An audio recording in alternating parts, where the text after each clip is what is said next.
Hello! Bah, bonjour à tous déjà.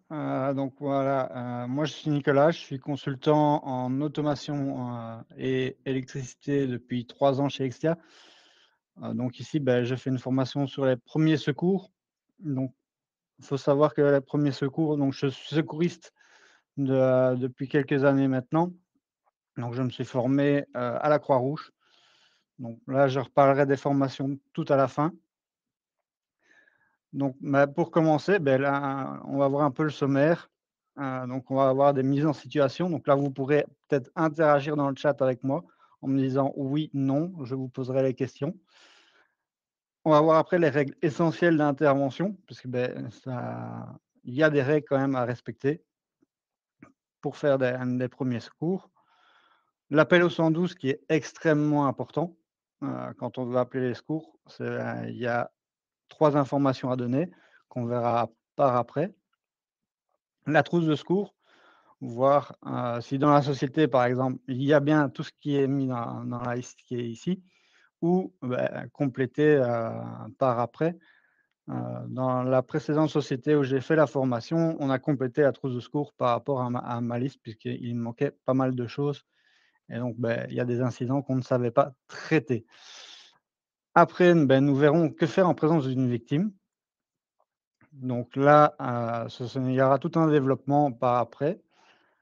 Et puis nous verrons la position latérale de sécurité, donc en version théorique avec des images. Nous aurons bien sûr la RCP, donc la réanimation cardio-pulmonaire, puis le DEA, donc son fonctionnement. Il y en a plusieurs types, donc on verra bien à ce moment-là. Et puis je parlerai des formations de la Croix-Rouge, donc il y en a plusieurs, on peut aller jusqu'à plusieurs niveaux de formation. Donc, en premier secours, la première chose à faire, c'est de ne pas paniquer en présence d'une victime. Donc, si on s'en sent pas capable, vaut mieux appeler à l'aide et éviter de faire des choses mauvaises que de continuer à abîmer la victime. Heu, Ça dépend dans l'état dans lequel elle est. Donc ça, on verra par après dans justement, comment prendre en charge une victime. Mais la première chose, c'est de se maîtriser et de savoir gérer la situation. Parce que si on ne gère pas, on va peut-être faire une victime de plus. Parce qu'on va faire des gestes qu'il faut pas et ça, être une victime supplémentaire, ce qui n'est pas le but, d'intervenir en premier secours. Donc dans la mise en situation, là, je vais mettre, 2 situations différentes. Donc là, dans le chat, vous pourrez me mettre oui, non, si vous pouvez intervenir. Donc la première mise en situation, c'est celle-ci. Donc voir si vous pouvez intervenir. Je vais attendre 30 secondes dans le chat pour voir si j'ai des oui, non. Et après, je préciserai oui, non et pourquoi. Il y en a beaucoup qui m'interpellent avec un oui. Je dirai pourquoi. Donc ici, je vais reprendre la main. Donc c'est bien non, parce que c'est une fuite de gaz et donc dans la pièce, il y a le gaz qui est dans la pièce. Donc si vous rentrez dans la pièce, et qu'elle est pas aérée, vous allez tomber aussi par terre et donc vous allez faire une victime supplémentaire. Donc là, plusieurs choses à faire, c'est d'abord de couper le gaz si moyen, ou alors d'essayer d'aérer la pièce en ouvrant justement la porte et en essayant, sans rentrer dans la pièce, d'aérer, donc ouvrir d'autres fenêtres pour justement faire un appel d'air et enlever le monoxyde de carbone. Et puis après seulement secourir la personne qui est à terre. Je vois qu'on n'avait pas compris que c'est une fuite de gaz. Pourtant c'est une cuisinière donc, l'image est reprise justement de la Croix-Rouge qu'on utilise beaucoup.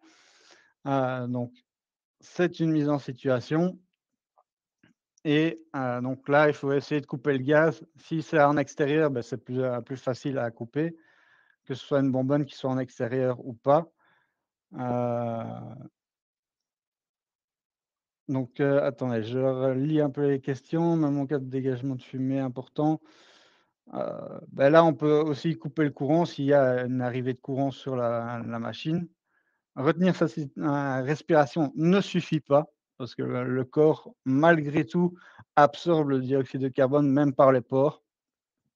Donc et vous absorberez beaucoup moins, oui, mais vous ne saurez pas retenir votre respiration assez longtemps que pour, rester et arriver à ouvrir des fenêtres s'il y en a. Parce que parfois il y a des cuisines qui ont pas de fenêtres et donc il faut juste ouvrir la porte et attendre. Donc la situation 2, est-ce que vous intervenez ou pas?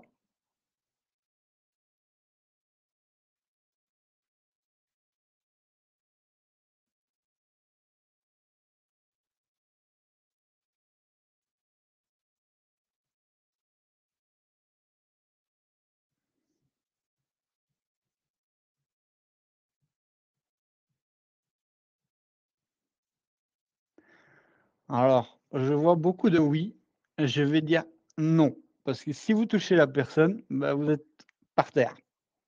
Donc il y a plusieurs sources de danger. Il y a celle-ci parce que l'appareil peut exploser. J'allais y arriver Florent. La deuxième source, bah, c'est le câble qui est juste à côté de la personne et donc oui, beh, le principal, il faut aller couper le courant avant d'intervenir parce que, on préfère se mettre en sécurité pour justement éviter, beh, des victimes supplémentaires et donc là, oui, beh, le principal, c'est d'aller couper le courant et arrêter justement l'électrocution de la personne. Donc maintenant, on va en venir aux règles essentielles d'intervention et c'est pour ça que les oui, non étaient intéressants à voir, heu, puisque, beh, il y en a beaucoup qui ont mis oui alors qu'il faut pas. La première règle de sécurité, bon, d'abord se maîtriser toujours et c'est d'abord la sécurité pour soi-même, l'environnement et puis pour la victime. Donc toujours être en sécurité avant d'intervenir. Parce qu'il peut y avoir d'autres dangers. J'ai pas mis d'autres mises en situation pour pas en faire de trop, mais il y en a une, j'aurais pu la mettre et voir qui, serait intervenu. Mais le principal, c'est d'abord d'être en sécurité soi-même avant d'intervenir, voir si l'environnement est sain, s'il y a pas, par exemple, quelque chose qui peut tomber en plus, sur vous pour justement éviter, beh, la victime supplémentaire. En deuxième, à ce moment-là, une fois que vous êtes en sécurité, beh, c'est l'état de la victime. On verra par rapport à plusieurs situations, comment faire pour voir l'état de la victime. En 3, l'appel au 112, c'est international le 112 donc en tout cas j'ai vérifié en Europe, c'est bien le 112 et puis seulement apporter les soins nécessaires si vous savez les faire. Attention que les faire mal peut empirer l'état de la victime. Donc l'appel au 112. Il y a 3 informations à donner. La plus importante, ce sera d'abord où? L'adresse complète où vous êtes, parce que si la communication vient à se couper, vous serez, sans les secours pendant un certain temps. S'ils savent où aller, au moins ils sont indiqués, ils savent où aller, ils savent pas ce qui se passe, mais au moins ils ont l'information la plus importante, c'est où. Puis après, se présenter, dire son nom, un numéro de téléphone au cas où la liaison vient à se couper pour qu'il puisse rappeler.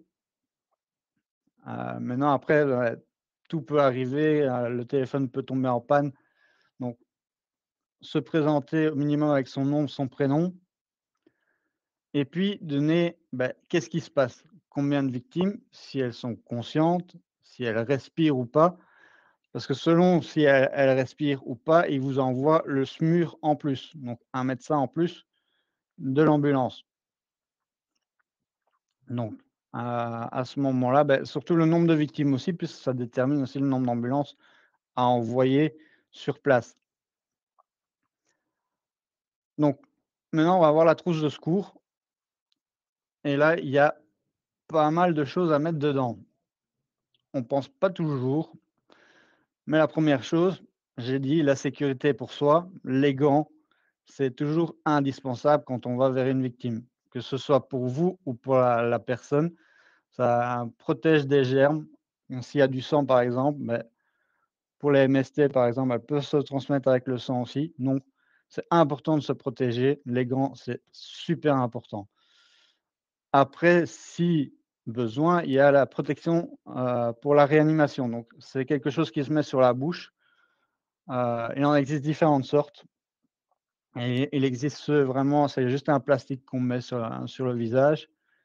Il y en a, c'est carrément un petit support en plastique avec un tuyau justement pour souffler, pour éviter le contact avec la personne complètement. Heu, En plongée, ça s'utilise beaucoup parce que je suis plongeur aussi, et j'ai été formé au secourisme dans la plongée aussi. Donc c'est pour ça que je connais les différences. Du désinfectant pour tout ce qui est blessures, petites blessures, pas les grands épanchements de sang, là vous ne saurez pas faire grand chose avec du désinfectant. Des pansements compressifs justement, pour quand il y a des grandes quantités de sang, le pansement compressif peut comprimer la plaie et éviter, la perte de sang, par après.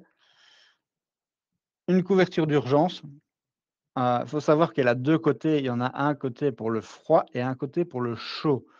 Donc c'est, me demandez plus le doré ou l'argenté, ça je ne connais pas par cœur, je l'avoue. C'est quelque chose que je ne connais pas par cœur, mais ça permet de faire, pas mal de choses et surtout si la personne a froid. Après, il y a le triangle, stérile qui là permet de faire, tout ce qui est attelle. Donc ça peut permettre, de faire une attelle au niveau de la jambe avec des planches, qu'on a trouvées sur place. Ça peut faire justement une attelle pour le coude, qui est très pratique.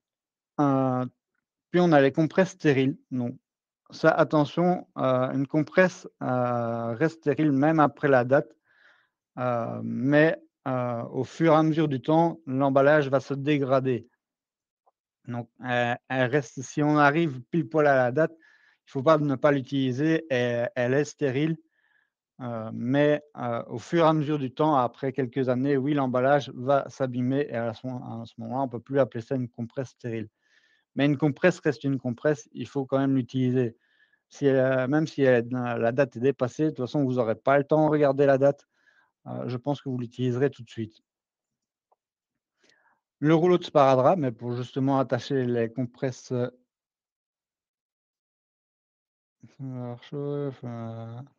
c'est gentil, voilà, il y a quelqu'un qui a mis dans le chat pour la couverture. Je vois qu'il a été voir, c'est très gentil de sa part. Donc le rouleau de sparadrap, pour attacher les compresses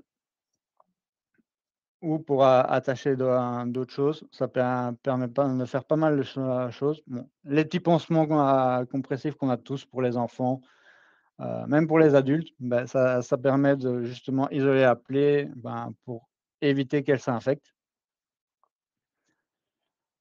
Donc ça, c'est important. Des ciseaux, alors il existe plusieurs types de ciseaux. Le meilleur ciseau que je conseille, c'est l'esculap parce qu'il coupe vraiment tout. Donc c'est une paire de ciseaux, assez technique. Bon, elle coûte un peu plus cher à l'achat, mais elle coupe vraiment tout. Moi, je l'utilise même en plongée, ça peut couper un gilet sans problème, ça passe. Heu, les ciseaux un peu courbés, oui, il existe aussi des ciseaux un peu courbés. Maintenant, ça dépend ce que vous voulez dans votre trousse, mais le Esculap pour moi est le «meilleur» entre guillemets derrière, parce qu'il coupe vraiment tout et il est très pratique et il est très malléable. Heu, la pince à épiler, pour, enlever toutes les écharpes, que ce soit métallique, en bois, c'est toujours très pratique, heu et à avoir dans la trousse. Une poche cool pack, donc il en existe plusieurs sortes, mais la sorte qu'on trouvera plus dans les trousses de soins, c'est vraiment celle à frapper, où on va frapper dedans et elle va, se refroidir et donc permettre justement de refroidir, ce qu'il y a besoin. Alors, les poches, c'est 20 minutes. On ne laisse pas plus longtemps parce qu'après ça peut attaquer la peau, heu, au niveau du froid. Puis on a les épingles de sûreté, pour par exemple, attacher les triangles si on n'arrive pas à faire le nœud. Ça peut permettre d'attacher justement ça, pour faire des attelles, tout type d'attelles. Donc maintenant on va voir plus en profondeur, que faire, au niveau en présence d'une victime. Donc on a une victime, Alors, est-ce que d'abord, le premier truc à voir, heu, s'il faut, je regarderai juste après pour vous mettre une photo, de à quoi ressemble un esculape. Donc, ici, la première chose à voir, bah, si la victime est consciente ou pas. Si oui, à ce moment-là, vous rassurez la personne et vous appelez le 112 si nécessaire. Ça sert à rien d'appeler pour un petit bobo, vous savez le soigner vous-même. Par exemple, pour une jambe cassée, beh, là, à ce moment-là, oui, il vaut mieux appeler les secours. Ils viendront avec des attelles et tout ce qui s'ensuit. Par contre, si elle est pas consciente, à ce moment-là, on va faire un VES, donc voir, écouter, sentir. Je le montrerai, juste après dans la présentation de la PLS, donc heu, pour savoir comment le faire. Et ça permet de voir si la poitrine se soulève, d'écouter pour voir si on entend la respiration de la personne et sentir le souffle sur son visage. Mais j'expliquerai un peu plus la situation, mmh, je vois que ça tombe dans je verrai après. Donc, est-ce qu'elle respire? Oui, on la met en position latérale de sécurité et on appelle le 112. Et donc à ce moment-là, la position latérale de sécurité, on la verra juste après. Ça permet de mettre la personne à l'aise en même temps et à ce moment-là, dans cette position, il faudra contrôler toutes les 2 minutes si la personne respire encore. Parce que, bah, son état peut évoluer au fur et à mesure du temps. Sinon, alors à ce moment-là, on appelle à l'aide parce qu'on ne fait jamais ça seul, en tout cas on essaye, et on commence la RCP, donc la réanimation cardio-pulmonaire et on demande à la personne, bah, d'appeler tout ce qui est 112 pour nous faire, bah, les gestes parce on ne sait pas appeler et en même temps faire la RCP. Donc que la personne qui vient appelle le 112, aille chercher le DEA, parce que ça, c'est très important. On le verra par après aussi le DEA, et une fois que le DEA est arrivé, il faut l'utiliser directement. Mais je réexpliquerai au niveau du, heu, DEA par après, parce que nous le verrons par après. Donc la position latérale de sécurité, donc le l'EVS, c'est le premier truc dont j'ai parlé, donc ici, ça ceci, donc on va prendre en fait le menton et poser sa paume sur le front et vraiment extenser le cou pour justement permettre à la langue de pas se bloquer et donc à ce moment-là bloquer la respiration. On peut s'étouffer avec sa langue. Il faut savoir que la langue, une fois qu'on dort par exemple ou qu'on est inconscient, la langue va s'affaisser dans le fond, surtout si on est couché sur le dos et à ce moment-là, ça peut, étouffer la personne. Et donc, on va, mettre son visage vraiment tout près pour, coller son oreille près du nez. Comme ça, sur la joue, on va sentir le souffle. On va aussi, voir si la poitrine se soulève, donc il faut regarder vers la poitrine. Si, on a ces 2 là et qu'on entend un bruit, qu'il est un peu dur à respirer, on va le mettre quand même en position latérale de sécurité parce que la personne respire. Donc pour mettre quelqu'un en position latérale de sécurité, on prend le coude qui est, le bras qui est vers soi et on le met en angle droit.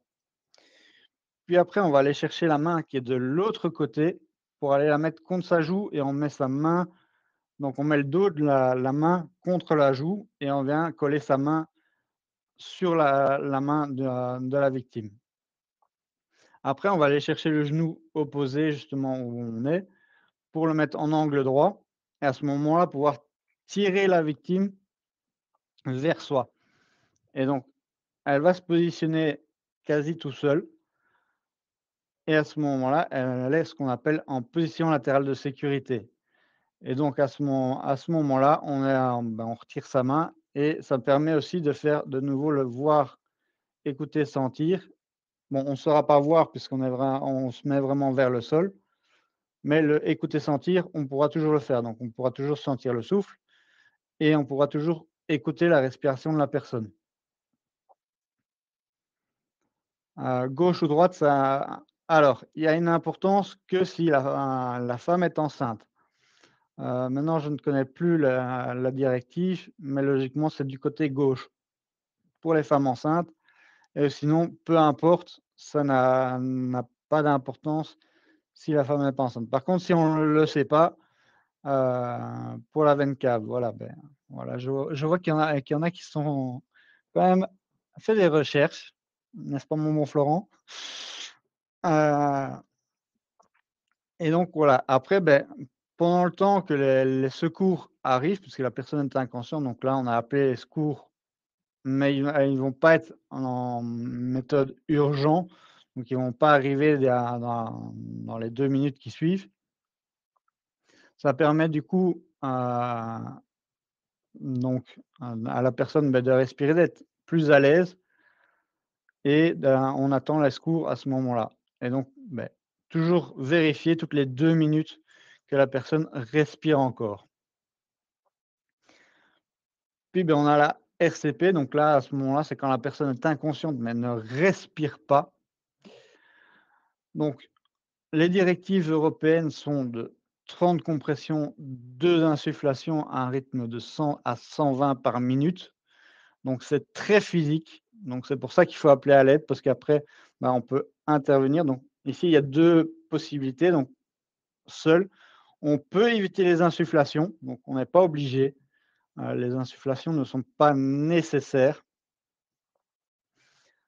heu, mais elles sont pratiques, mais elles sont pas nécessaires et alors dans le cas d'une noyade, donc je prends un cas un peu particulier, il faut d'abord faire des insufflations et là c'est, beaucoup mieux de le faire justement pour remplir les poumons d'air pour que l'eau puisse repartir derrière et il y a la position A2 donc à ce moment-là, un qui fait la réanimation cardio-pulmonaire donc avec les mains au milieu du torse entre au niveau de la poitrine et vraiment les 2 mains parce qu'il faut appuyer très fort. Alors pour les enfants, on n'utilise qu'une main parce que sinon on risque de leur casser des côtes avec les 2 mains parce que, ben, on a quand même un poids plus important que les enfants. Et alors pour les nouveau-nés, c'est vraiment 2 doigts. Parce que sinon, bah, on va écraser carrément tout ce qu'il y a à l'intérieur et c'est pas le but recherché. Et alors quand on est 2, beh, on peut interchanger ceux qui font les insufflations et celui qui fait la réanimation cardio-pulmonaire. Parce que c'est très éprouvant et le faire tout seul, heu, nous on a fait l'exercice, à la Croix-Rouge en faisant un exercice dans notre centre. On tient un maximum de 3 minutes, après on commence vraiment à fatiguer et à ralentir. Donc vraiment, si on peut le faire à 2, c'est beaucoup mieux et toujours, bah, appeler à l'aide, demander le DEA, donc le défibrillateur automatique externe ou AED, généralement on le verra plus dans ces termes-là, sur les sites, puisque, bah, c'est la version anglaise. Donc qu'est-ce qu'on retrouve dedans? Donc on va retrouver 2 électrodes. Une fois que vous allez l'allumer, alors il y a les full automatiques et semi-automatiques. Donc le full automatique, il va vous dire tout ce vous devez faire.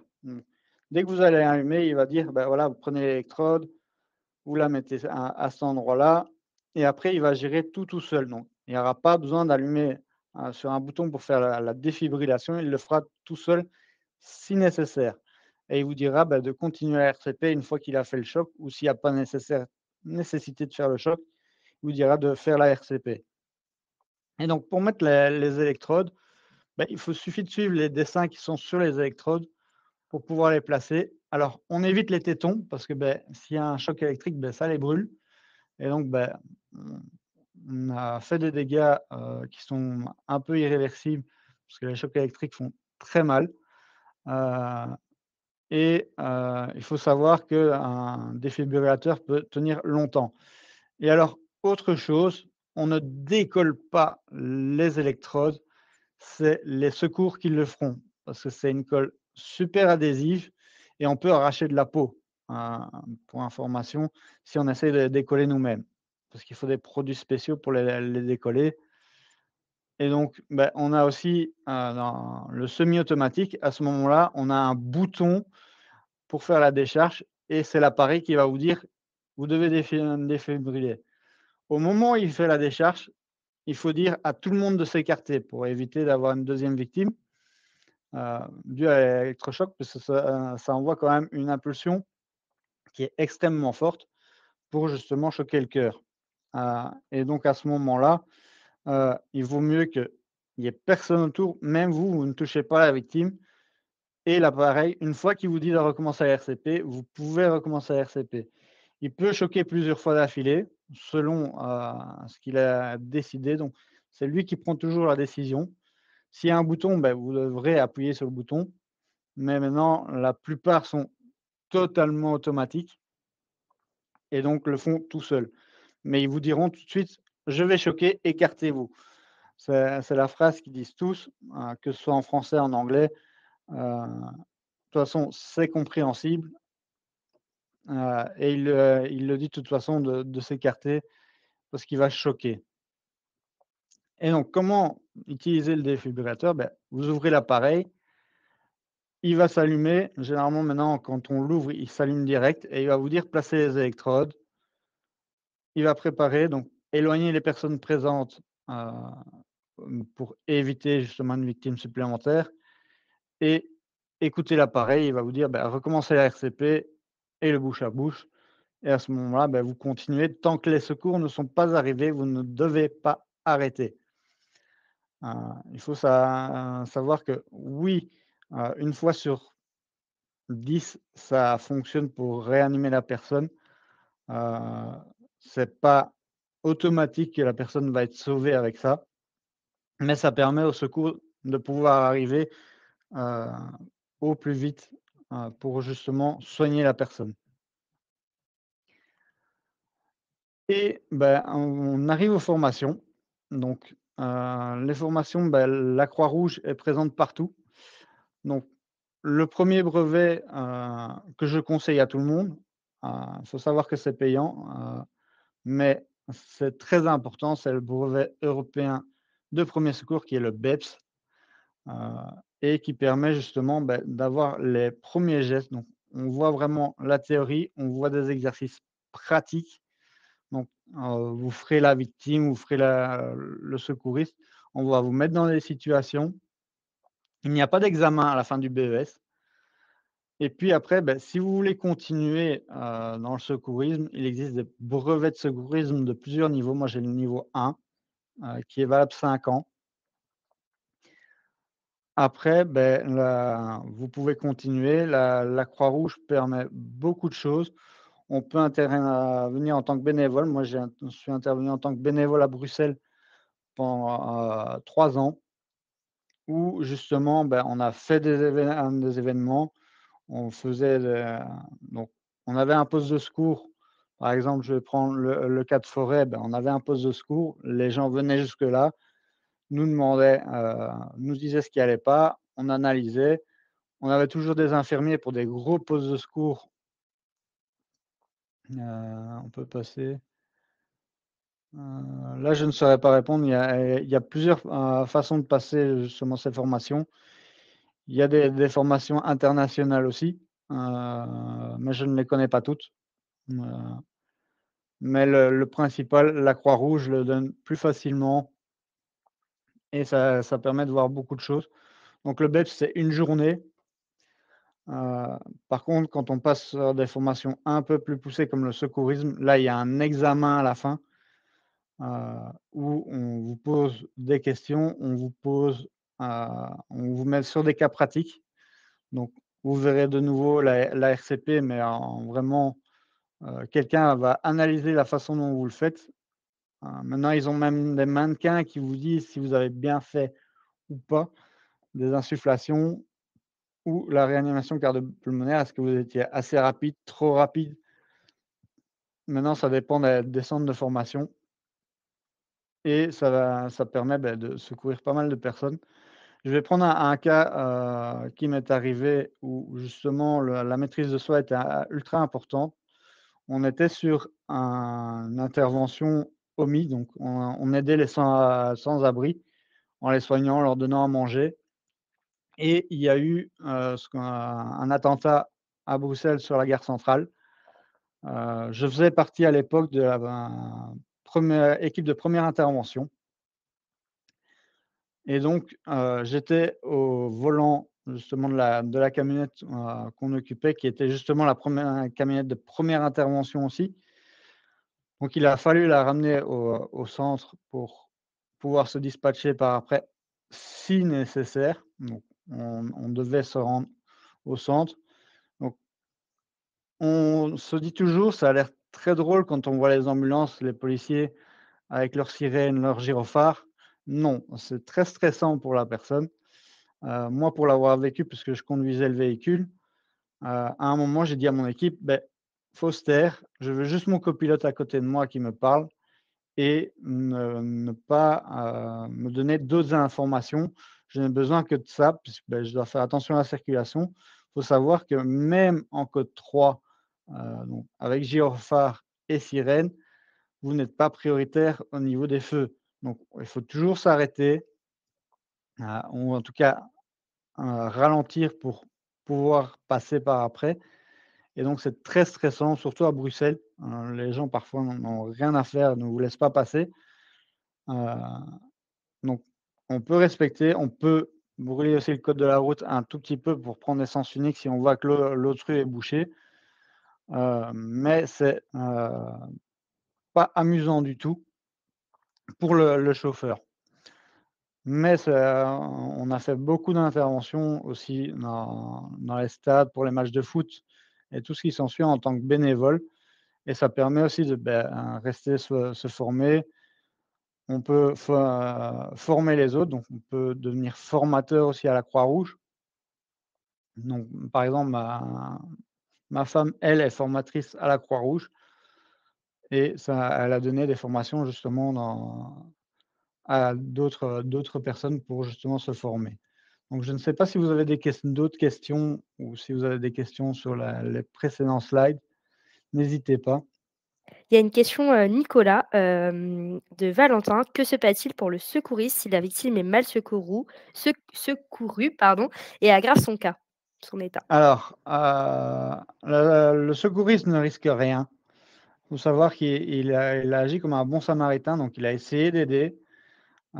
Et il ne pour la victime ne peut pas l'attaquer, heu, parce qu'il lui a porté secours.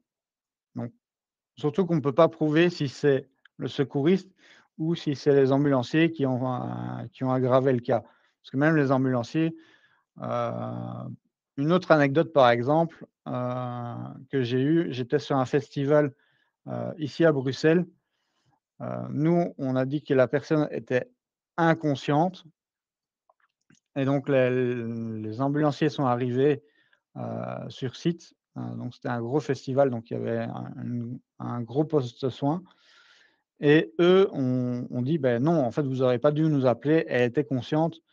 Heu, mais bon, elle avait pris des médicaments, on avait trouvé une tablette dans son sac, donc il avait quand même essayé de se donner la mort, donc il y avait quand même une tentative de suicide. Donc toujours essayer d'intervenir au mieux, mais on ne peut pas vous attaquer vous, puisqu'on ne peut pas prouver, heu, maintenant, oui, aux États-Unis, ça peut être différent, mais les règles en Belgique, en tout cas, ce n'est pas le cas. Merci beaucoup Nicolas. On a d'autres questions, également qui sont apparues. Une question d'Eva: «Mieux vaut appeler le 18 ou le 112?» Donc je sais que c'est pas le 18 en Belgique, je crois que c'est le 100 ou quelque chose comme ça. Mais en gros, soit les pompiers, soit le 112, numéro européen. Est-ce que tu as une recommandation, par rapport à ça?